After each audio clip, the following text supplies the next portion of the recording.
Грозието годинава најверојатно ќе стаса за берба уште од 15 август, тврдат лозарите од Штипско, Радовишко и Неготинско.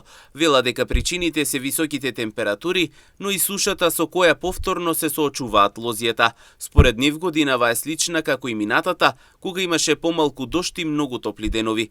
Лозарите велат дека вложиле многу труд од почетокот на годината, од кроењето во февруари, па до праскањето и последната обработка, но сега останува да се види каков ќе биде родот. Неизвестна е и цената на грозието, која ќе зависи од квалитетот.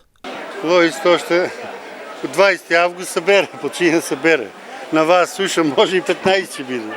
Кроиш, влечиш прачки, врзуиш, цело време си работиме таа работа. Как ќе кажат големци, така ќе биде.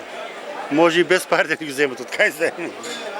Ако сакаш да се напиеш добра ракија, не е скапо.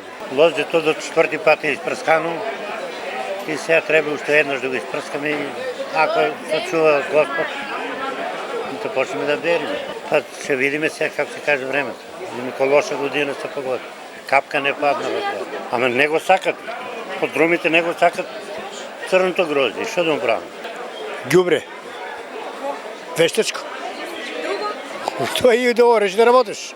И мотиката се ти се качеја на орао. Да копаш. Тешко ли? Тешко, како не е тешко.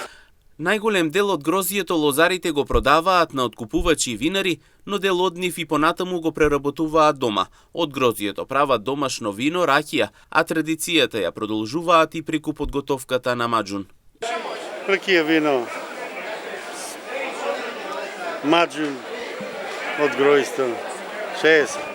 Ракија, маџун правиме, рекојата теглата, тоа што Сега останува да се види што ќе донесе времето до бербата. Лозарите велат дека вложиле многу, а се надеваат дека годинава грозието ќе им го врати трудот.